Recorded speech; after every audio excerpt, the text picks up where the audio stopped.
సమయంలోనే రాకాడి బాబా ఆశ్రమంలో ఉందామని మా మిస్సెస్ నేను వెళ్ళి అక్కడ 15 రోజులు ఉన్నాం రాకాడి బాబా దగ్గర.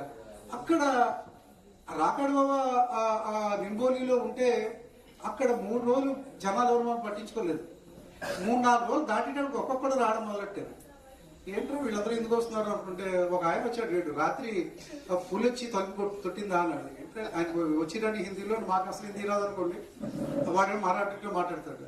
ఏంట్రా ఇలా మాట్లాడుతున్నారు వీళ్ళు, పులి రావడం ఏంటి ఇక్కడికి అని అడిగితే ఆ పెద్ద ఆయన కృష్ణ పోయారు ఎవరో ఒక ఆయన ఉన్నారు. వాళ్ళ అబ్బాయి వచ్చి ఇక్కడ రాకాడి బాబా దగ్గర ఎవరున్నా 3 రోజులు ఉంటారు, 3 రోజులు దాటారు ఒప్పుకోడు, మీరు 4-5 రోజులు అయిపోయింది ఇంకా ఎన్ని రోజులు ఉంటారు అంటే ఎట్లా అడుగుతున్నాడు అనుకున్నా. అప్పుడు చెప్పాడు పూలు వచ్చి తలుపు బరుగుతుందంటే వెళ్ళిపోవాలని. పూలు వచ్చి తలుపు బరగడం అంటే అనుకుంటూ అది పెద్ద లక్షణం ఉండదు, అది మామూలుగానే ఉంటుంది అనిపిస్తుంది.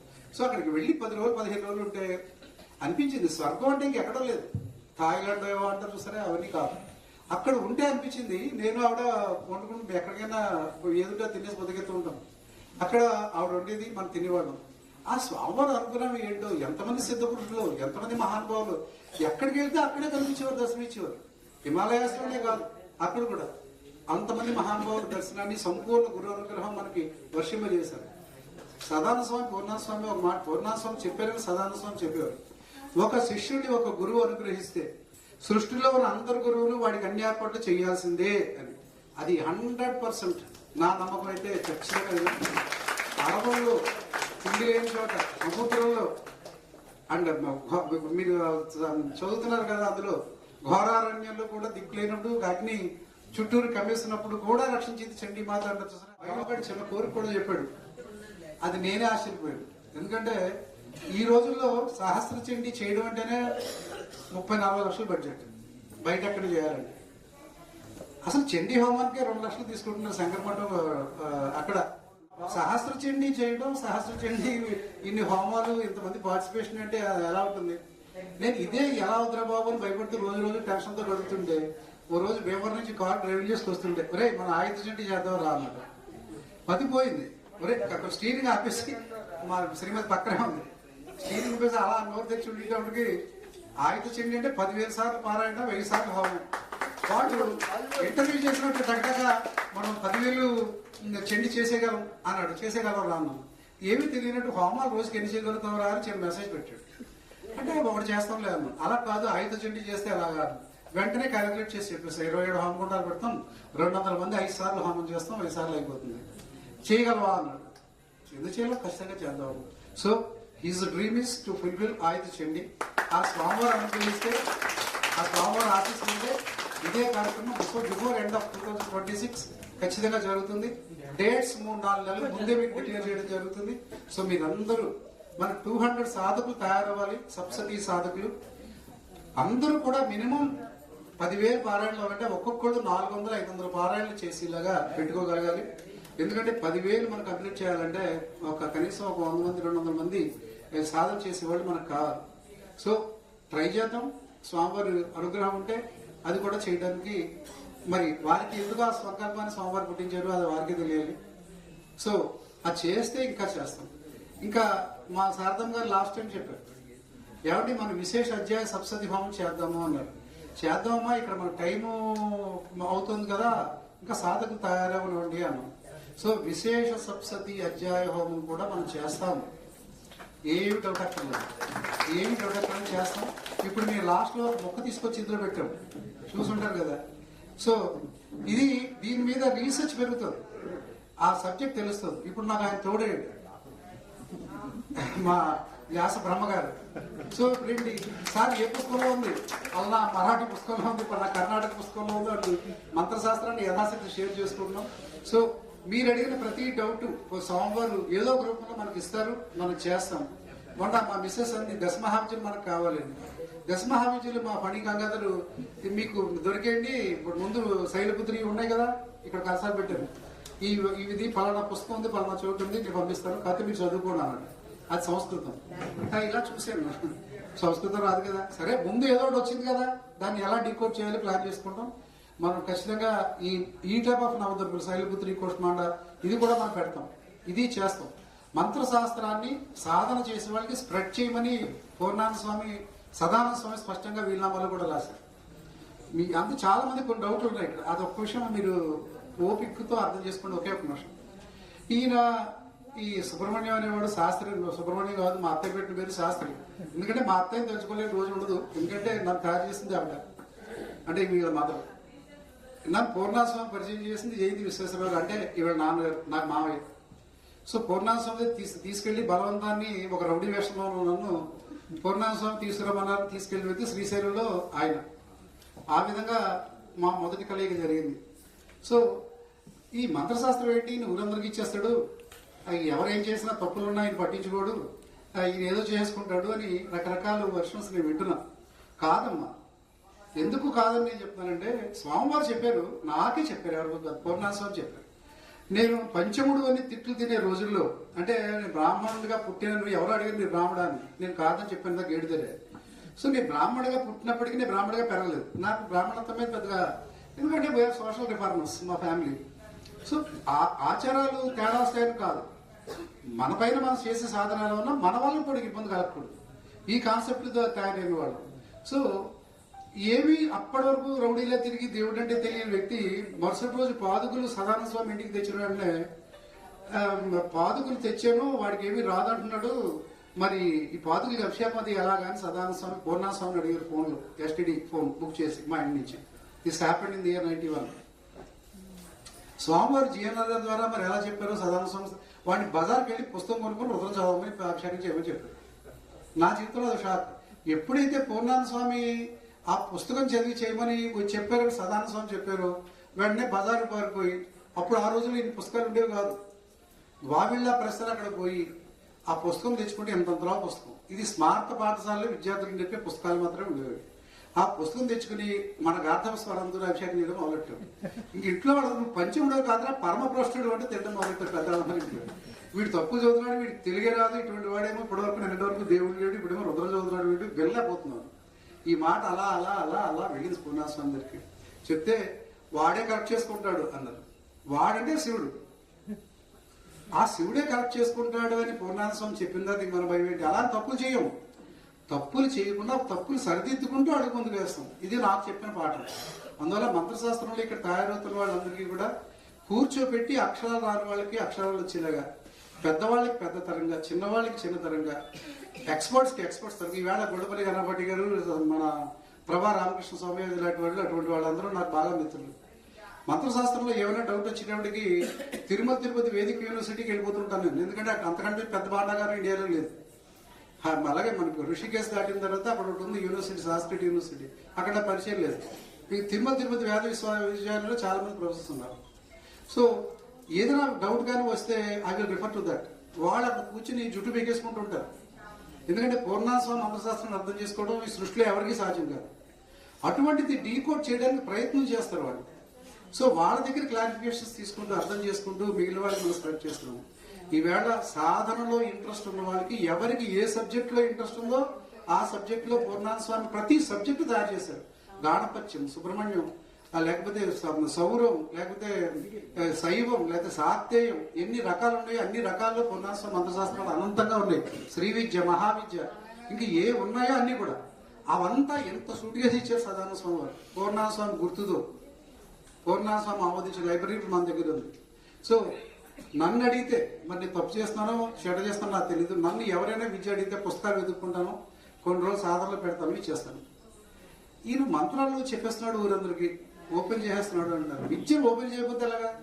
మంత్రశాస్త్రంలో ఏ చదివినా ఫలశ్రుతిలో క్లియర్ గా ఉంటుంది. ఎవరికైతే ఈ మంత్రం పైన శ్రద్ధ ఉందో, ఎవడైతే భక్తుడో వాడికి మాత్రమే ఇది ఇవ్వాలి అని. భ్రష్టుడికి ఇవ్వకూడదు. అట్ సేమ్ టైం దేవుడి పైన నమ్మకం ఉన్నవాడికి, నమ్మకం లేని వాడికి ఇవ్వకూడదు అని ఉంది. సో దేవుడి పైన నమ్మకం ఉండి స్వామివారి దగ్గర సేవలోకి వచ్చి స్వామివారి దగ్గర ఉన్నవాడికి మంత్రం ఇవ్వకపోతే మనకి ఏంటి ఉపయోగం? సో ఇస్తున్నాం. తప్పు రేటో తప్పుంటే స్వామివారికి కరెక్ట్ చేసుకుంటారు నన్ను.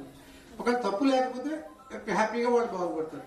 సో ఈవేళ చండీ సబ్సిడీ స్వామివారు ఓపెన్ గా అందరికీ ఇచ్చారు. శైవం చాలా మందికి ఇచ్చారు. ఎవరెవరికి ఏ మంత్రాలు కదా సాధన చేసే వాళ్ళకి మాత్రమే మనం ఇస్తున్నాం. నెక్స్ట్, తప్పులు చేస్తే నేను క్షమిస్తాను అనుకోవడం పొరపాటు. ఎందుకంటే తప్పులు సరిదిద్దుకునే అవకాశం ఇస్తాం మనం. ఎక్కడైనా మీరు పూజలు చేస్తున్నారు అనుకోండి, మాకు తెలుసుంటే చెప్తామ్మా ఇలా కాదు ఇలా కాదు. అసలు మీరు తప్పు చేస్తారని అసలు పుస్తకం ఇవ్వలేదు అనుకోండి, ఇంకెప్పటి తయారవుతారు వాళ్ళు. అందువల్ల ఇక్కడ స్వామివారి ఆశయం కూడా ఒకటే, ఎవరికి వాళ్ళు సెల్ఫ్ ఇండిపెండెంట్ వాళ్ళంతా వాళ్ళ మీద వాళ్ళే ఆధారపడాలి, ఇంకొకరి మీద ఆధారపడాల్సిన అవసరం లేదు. సో ఇక్కడ మన జబ్బుకి మనమే మందు తీసుకున్నట్టు మన వ్యాధులు, మన సుఖాలు, మన కష్టాలకి మనమే సాధన ద్వారా బయటపడాలి అని స్వామివారి వాక్యం. అందువల్ల ఈ పీఠం సైడ్ నుంచి నేను ఉన్నంత వరకు నాకు తెలిసిన స్వామివారు ఉపదేశించిన మంత్రం మన కొన్న దీక్ష ఇంచుమించు 98లోనే చెప్పారు. నువ్వు ఏ మంత్రమైనా చేయొచ్చు, ఏ మంత్రమైనా ఇవ్వచ్చు అని గురు పర్మిషన్ ఉంది. సో ఈ పరిస్థితుల్లో నేను చేయగలుగుతున్నాను, చేస్తాను, తప్పుంటే సరిదిద్దుకుంటాను. నాకు తెలిస్తే ఇతరులకు తప్పులు ఏమైనా ఉన్నాయంటే సరిదిద్దబడతాయి. లాస్ట్ టైం చండీ హోమానికి ఒక బుక్ వేసాను. ఆ బుక్ లో అక్షరాల తప్పులు ఎన్నిసార్లు డిటిపి చేసినా మధ్యలో ఎక్కడ కూడా పొరపాట్లు వచ్చాయి. అవి అన్ని సరి చేసినవే, ప్రింట్ కంప్యూటర్లో వాళ్ళు కొట్టినప్పుడు మళ్ళీ మారిపోయింది. ఇప్పుడు మళ్ళీ ఒక అటెంప్ట్ చేస్తాం. ఇది మా శారద గారు, మా కుమారి గారు హైదరాబాద్లో ఉన్న ఆవిడ కొన్ని కరెక్షన్స్ ఇచ్చారు, కొన్ని సిస్టమ్స్లో యాడ్ చేయమన్నారు. సో ఇక్కడ మేము మళ్ళీ అందరితో డిస్కస్ చేసుకుని కొంచెం వీ ట్రై టు ఇంప్రూవ్. ఇవాళ పుస్తకం మీరు చూసాం. సో ఇలా ప్రతి క్షణం ఇంప్రూవ్మెంటే. ఎందుకంటే ఎండ్ అనేది ఏముండదు, కరెక్షన్. మనం ఎంతవరకు కరెక్ట్ చేసుకోగలమో అంతవరకు కరెక్ట్ చేసుకుంటాం. స్వామివారు చెప్పిన లైన్లో మాత్రమే, గురు పరంపర ఆదేశాల మేరకు, గురు పరంపర ఇచ్చిన పరిధి లోపడే మనం చేస్తుంటాం. సో మీరందరూ మంచి సాధకులుగా, మంచి మీ గురువు యొక్క సంపూర్ణ అనుగ్రహం పొందేలాగా మీ మీ ఫీల్డ్స్ లో, లేదా సంగీతం అవ్వచ్చు, లేకపోతే మంత్రం అవ్వచ్చు, హోమం అవ్వచ్చు. సహస్ర చండీ బుద్ధి రూపేణ సంస్థిత నమస్తస్యై నమస్తస్యై నమస్తస్యై నమో నమః. ఆ బుద్ధిని కరెక్ట్ చేస్తూ ఉంటాడు గురువు. బుద్ధే గురువు. సో ఆ బుద్ధి ఆ గురువు రూపంలో ఉండి మనం డైరెక్ట్ చేస్తున్నాడు. సో ఈవేళ మన శక్తి మేరకు, మన యొక్క క్రియేటివ్ మనకు విచక్షణ మేరకు వారిని సరైన మార్గంలో అర్థం చేసుకోవడానికి ప్రయత్నం చేస్తూ మనం ముందుకు సాగుతాం. మనం సరైన మార్గంలో పితృదేవో భవ, ఆచార్య దేవో భవ, అతిథి దేవో భవ. నగురోరధికం నగురోరధికం నగురోరధికం నగురోరధికం. గురువును మించినటువంటిది ఇంకేదీ లేదు సృష్టిలో. ఒకవైపు గురువు, ఒకవైపు అమ్మవారు కనిపిస్తే నువ్వు ఎటువైపు వెళ్తావు? గురువు వైపు. ఎందుకు? గురువు తరం, గురువే అమ్మని చూపిస్తాడు కాబట్టి. అమ్మవారి దగ్గరికి వెళ్తే గురువు ఉంటాడు, అమ్మవారి. అందుకనే మన శాస్త్రాలు అన్నింటిలో కూడా చెప్పబడింది, గురు బ్రహ్మ గురు విష్ణు గురు దేవో మహేశ్వర గురు సాక్షాత్ పరబ్రహ్మ తస్మై శ్రీ గురవే నమః. దాని తర్వాతనే మాతృదేవో భవ పితృదేవో భవ. అంటే మన తల్లిదండ్రుల కంటే కూడా ఎక్కువ స్థాయిలో మనము నిలుపుకొని ఆరాధించేటువంటిది ఎవరైనా ఉన్నారంటే అది గురు. గురువు మళ్ళా ఆ పరంపర రకరకాలుగా ఉన్నాయి. ఇప్పుడు మన గురువు అనగానే మనం బోధించేటువంటి అధ్యాపకులు వాళ్ళు వీళ్ళు అనుకుంటాం. అలాగా గురువు అంటే మనల్ని ఒక రకమైనటువంటి సరైన మార్గంలో నిర్దేశన చేసి మనకి దర్శకత్వం వహించి మనల్ని కాపాడేవాడు గురువు అవుతాడు. మనకేదో బోధించిన వాడు బోధకుడే అవుతాడు, అధ్యయనం చేసేవాడు అధ్యాపకుడు అవుతాడు. అవునా? ఇట్లా ఉపాధ్యాయుడికి, ఆచార్యుడికి, అధ్యాపకుడికి, ప్రధానోపాధ్యాయుడికి రకరకాల పేర్లు ఉన్నాయి, ఇంగ్లీష్లో కానీ తెలుగులో ఏ భాషలో అయినా. అలాగే వాటి వాటి అర్థాలు కూడా వేరు వేరుగా ఉన్నాయి. అందులో అత్యంత ఉత్కృష్టమైనది ఏందయ్యా అంటే గురువు. ఆ గురువుని మనం కనుక పట్టుకుంటే ఏదైనా అవుతుంది. శాస్త్రంలో ఒకటి ఉంది, ప్రతి మంత్రం ఏదైనా సిద్ధి పొందాలంటే ఏం చేయాలంటే అందులో ఉన్నటువంటి అక్షరాలు ఎన్ని ఉన్నాయో అన్ని అక్షరాలు చేయాలి చెప్పమని ఒక వేదవాక్యం. మరి అక్షరాలు చేయాలా అని బానే ఉంది. త్రేతాయుగంలో, ద్వాపర యుగంలో, సత్యయుగంలో, రకరకాల యుగాల్లో రకరకాల సంఖ్యలు ఇవ్వడం జరిగింది అక్షరాలు అనేటువంటి దానికి. ఎందుకంటే సంఖ్య అనగానే మనకు గుర్తొచ్చినటువంటి 1, 2, 3 పక్కన సున్నాలు ఇది కాదు, ఈ సంఖ్య కాదు. కోటి అనగానే 1 పక్కన 7 సున్నాలు 8 సున్నాలు అది కాదు. కోటి అంటే సమూహము, సహస్రము అంటే అత్యధికము అనేటువంటి అర్థాలు ఉన్నాయి. కాబట్టి మనకు సహస్రం అనగానే 1000 కాదు, 1000 కంటే ఎక్కువ అంటే అత్యధికము అని అర్థం. ఆ విధంగా చూస్తూ పోతే అక్షర లక్షలు, లక్ష అనే దానికి రకరకాల అర్థాలు ఉన్నాయి సంస్కృతంలో. ప్రతి పదానికి సంస్కృతంలో 10 నుంచి 40 వరకు నానార్థాలు ఉంటాయి. ఆ సందర్భాన్ని బట్టి ఏ అర్థము దానికి ప్రయోగించబడిందో అది తీసుకొని కనుక మనము దాన్ని అన్వయించుకుంటే తప్ప దాని అర్థం పూర్తిగా మనకు గోచరించదు. అందుకనే అలాంటి అర్థాన్ని వెతుక్కోవాలంటే మనకు కావాల్సినవి 3. అంటే ఆ అర్థాన్ని వెతుకుతున్నాము అంటే వెతకడం అంటే ఏమిటి? అదొక క్రియ.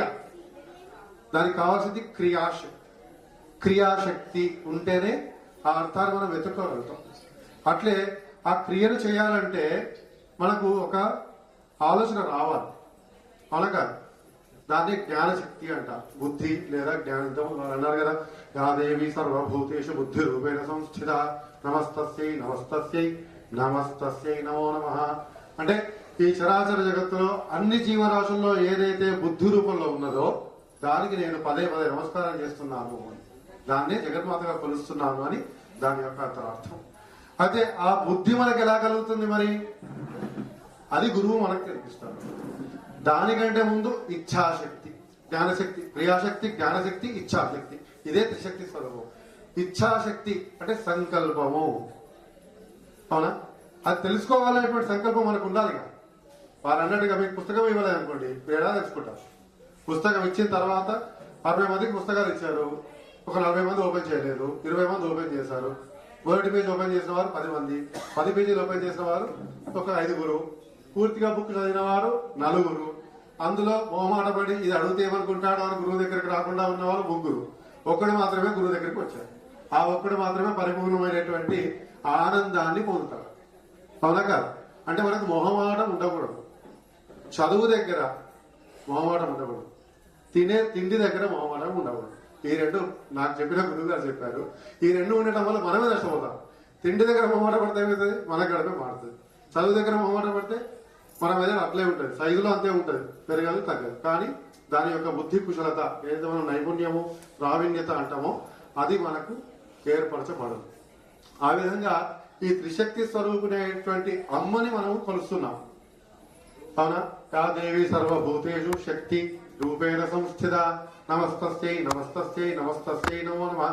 అదేవిధంగా ఇచ్ఛాశక్తి, జ్ఞానశక్తి, క్రియాశక్తి, ఈ 3 వచ్చి మరి ఇచ్ఛాశక్తి వచ్చిన తర్వాత వారు అన్నట్టుగా సంకల్పము అనుకున్నాం.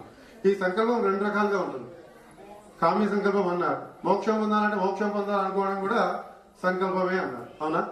కరెక్టే. మరి మోక్షం పొందకూడదు అనుకోవడం కూడా సంకల్పం.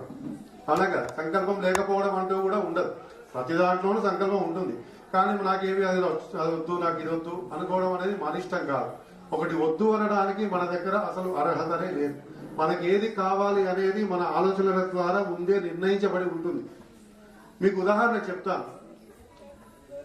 మనం ఇప్పుడు 800 కోట్ల మంది ఉన్నాం ఇక్కడ. అంతేకాకుండా ఇంకా చరాచర జగత్తు సృష్టిలో ఎన్నో రకాల 24 లక్షల జీవరాశులు కూడా ఉన్నాయి. వాటన్నిటికీ ప్రాణవాయువు ఏ విధంగా అందుతోంది? అఖండ చరాచర జగత్తులో ప్రాణవాయువు ఏ విధంగా అందుతోంది? ఒకరు పుట్టారని తక్కువ అవుతుందా? 10 మంది పోయారని పెరుగుతుందా? లేదు కదా. అంటే మనకు కావలసినంత సంపద కానీ, సాహిత్యం కానీ, జ్ఞానం కానీ, ఏది కానీ అత్యంత అద్భుతంగా, అపారంగా, అపూర్వంగా ఈ సృష్టిలో ఉన్నది. దాన్ని మనము తీసుకోవడమే. ఉదాహరణకు మీరు కాళ్ళు కడుక్కోవడానికి వెళ్ళారు, ట్యాప్ తిప్పారు, నల్ల తిప్పారు. అవునా? అప్పుడు నల్లా తిప్పుతారా, లేకుంటే పైకి వెళ్ళి ట్యాంకులో నీళ్లు ఉన్నాయా లేవో చూస్తారా? చెప్పండి. నల్ల తిప్పేస్తారు. ఎందుకు? నీళ్లు ఉన్నాయా లేవా అనేది మీకు అనవసరం. అవునా? అదేవిధంగా సృష్టిలో అంతయు ఉన్నది, మీరు తీసుకోవడమే తరువాయి. అంతే, నల్లా తిప్పడం. ఆ నల్లా తిప్పేటువంటి పనే గురువు మనతో సాధన ద్వారా చేపిస్తారు. యాదేవి సర్వభూతేషు చేతనేత్యభిధీయతే ఉంది కదా. నమస్తస్యై నమస్తస్యై నమస్తస్యై నమో నమః. తత్సత్ అంటే, సత్ అంటే సత్యమైనది, ఆమెనే అని అర్థం. తత్ అంటే ఆయన అని అర్థం.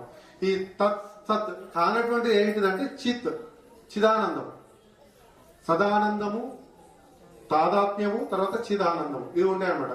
చిత్ అంటే అటు మగ రూపము కాదు, ఆడరూపం, అసలు రూపం అంటూ ఏది లేనటువంటిది, నిరూపమానమైనది, నిరూపణి అనేటువంటిది అనమాట. అంటే ఈ 3 రకాల్లో ఎవరు ఏ రూపంలో అయినను అమ్మవారిని గాని అయ్యవారిని గాని ఏదైనా సాధన చేసుకొని వారిని కైలాసం గాని వైకుంఠం గాని ఏదైతే స్వర్గం అనుకుంటామో లేదా మోక్షం అనుకుంటామో అక్కడికి చేరేటువంటి ప్రయోగాలు చేసుకోవచ్చు. ఇదే తత్సత్ చిత్ అనమాట. అయితే ఇందులో మనకి సముద్ర మథనం అప్పుడు మోహిని రూపంలో ఉన్నటువంటి విష్ణు ఉంటాడు. ఆ విధంగా నాకు ఈరోజు మోహన్ రూపంలో నటరాజ స్వామి దర్శనమిచ్చాడు. ఆయన చిదగ్నికుండ సంభూత అలాగా చెమటలు కార్చుకుంటూ ఎంతో అసలు అలవోకగా చేస్తుంటే చాలా సంభ్రమాచరణ అనిపించింది నాకు. ఆ తర్వాత రాజ్ఞ, ఆమె ఒక బాల, నేను ఆమె బాలమ్మ అనే పిలుస్తున్నాను. బాలమ్మ బాగున్నావా? ఆమె బాలా త్రిపుర సుందరిలా శ్రమించడే కాకుండా చివరిలో అన్ని ఎక్స్ప్రెషన్స్ లలో, భావాల్లో ఆ మహిషాసురుడు అన్నప్పుడు వచ్చినటువంటి ఆ ఉద్రిక్తత ఏదైతే ఉందో అమ్మాయిలో, అది చూస్తే నాకు నిజంగా ఆ మహిషాసుర మర్దిని కొడుతున్నప్పుడు నేను లేను, కానీ ఒకవేళ ఉండుంటే మేబీ రాక్షసుల్లో ఉండుంటా అప్పుడు. తర్వాత మెల్లమెల్లగా మోక్షం వైపుగా పయనిస్తూ ఇప్పుడు మానవ జన్మ ఉంది కాబట్టి అప్పుడు ఎప్పుడో రక్తబీజ వదలు జరుగుతున్నప్పుడు ఎక్కడో ఉండుంటాను, అప్పుడు చూసుంటా అమ్మవారి. కాబట్టి ఇప్పుడు ఈ మానవ జన్మ లభించింది. ఆ విధమైనటువంటి అమ్మవారి కనబడింది. అయితే ఆకుపచ్చని వస్త్రాలే కాకుండా అమ్మవారికి కూడా ఆకుపచ్చనిదే ఇక్కడ కట్టడం జరిగింది. అన్ని రకాలుగా చూస్తే ఇది ఒక రకమైన అనుభూతి. అసలు చిన్న పిల్లలు అంత చైతన్యం ఎట్లా వచ్చింది? అలాంటి పిల్లలు ఎంతో వేల లక్షల మంది ఉన్నారు. అందరికీ ఆ చైతన్యం ఉంటుందా? ఉండదు. ఎప్పుడు వస్తుంది అంటే ఆ ఇచ్ఛాశక్తితో పాటు ఆ జ్ఞానశక్తి, ఆ బుద్ధి కుశలత అనేది పెరిగి నాలో ఈ చైతన్యం ఉంది అని తెలుసుకొని దాన్ని క్రియాశక్తి ద్వారా బయటికి సలిపినప్పుడే ఈ రకమైనటువంటి కళలు పుట్టుకొస్తాయి, ఇలాంటి కళాకారులు పుట్టుకొస్తారు. అదనమాట. అదే విధంగా సాధన, ఆ జ్ఞానాన్ని మనం తెలుసుకోవడమే ఇక్కడ మనం చేయాల్సింది. ముందు తెలుసుకోవాలనేటువంటి బుద్ధి రావాలి, తర్వాత తెలుసుకోవాలి, తెలుసుకున్న దాన్ని ఆచరించాలి. ఇంతే.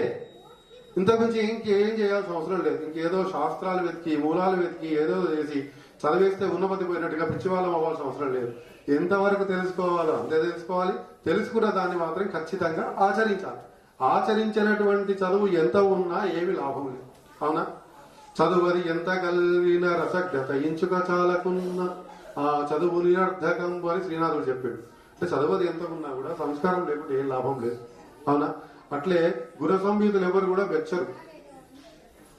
ఒక మంచి కూర అన్ని చేసిన తర్వాత అందులో కొంచెం ఉప్పు లేదనుకోండి, అప్పుడు ఉప్పు లేక రుచి పుట్టక నేర్చున్నట్టయ్యే భాస్కర అని భాస్కర శతకంలో చెప్తారు.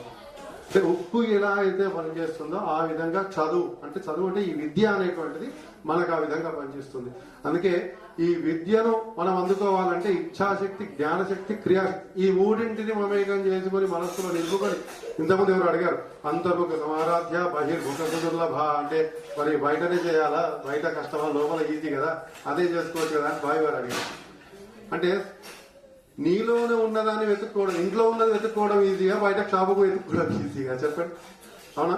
ఇంట్లో వెతుక్కోవడం ఈజీ, మనలో ఉన్నదాన్ని వెతుక్కోవడమే చాలా సులువు. బయట ఉన్నదాన్ని వెతుక్కోవాలంటే కష్టం. ఎందుకంటే మనం ఒక సాధన చేయాలంటే, ఒక జపం చేయాలనుకుంటే ఏకాంతం ఉన్నటువంటి ప్రదేశానికి వెళ్తాం, కానీ ప్రజలందరూ గుమికూడి ఉన్నటువంటి ప్రదేశానికి వెళ్ళాం కదా. ఎందుకు? అందరూ గుమికూడి చెప్పింది అదే. బయట వెతకడము నీకు దుర్లభమైనది. ఎందుకు దుర్లభమైనది అంటే అందుకే నీలో ఉన్నాక నువ్వు బయట వెతుక్కోవడమే ఆ ఇచ్ఛ అనేదే తప్పు. దానికి బుద్ధి అంటే అవసరం లేని బుద్ధిని దానికి తగిలించి ఆ క్రియను చేయడం ఇంకా పెద్ద తప్పు. కాబట్టి మన లోపల ఉన్నదాన్నే మనం వెతుక్కొని, నాలోనే అమ్మ ఉన్నది, నాలోనే శ్రీచక్రం ఉన్నది, నాలోనే జగత్తంతా ఉన్నది, నేను అమ్మ స్వరూపమే అని ఎప్పుడైతే మనం అనుకున్నాం ఇంతకుముందు చైతన్యత్య విధీయతే అని, ప్రతి సృష్టిలో ఉన్నటువంటి అన్ని జీవుల్లో ఉన్న చైతన్యం ఏదైతే ఉందో, మరి అన్ని సృష్టిలో ఉన్న అన్ని జీవుల్లో నువ్వు లేవా, నేను లేనా? అవునా? మనం ఉన్నాం కదా. మరి మనము అదే జీవి అయినప్పుడు మనలో ఉన్న చైతన్యం అమ్మనే కదా. అవునా? ఆ చైతన్యాన్ని మనం తెలుసుకుంటే ఇలాంటి కళాకారులాగే మనం కూడా ఒక మంచి సాధకులం అవుతాం, మన గురువుకు మంచి ప్రియ శిష్యులం అవుతాం, మన మాతృపితృలకు కూడా మంచి సుపుత్రులం అవుతాం, లేదా సుపుత్రికలం అవుతాం. ఆ విధంగా అందరు కూడా సాధన చేయగా పరిగణించి మోక్షం అని చెప్పను కానీ అలాంటిది అందరు కూడా పొందాలని, ఆనందము అంటాం కదా, అందరికీ తెలిసింది హ్యాపీనెస్, సంతోషం అనేది కాసేపే ఉంటది, కానీ ఆనందం అనేది శాశ్వతము.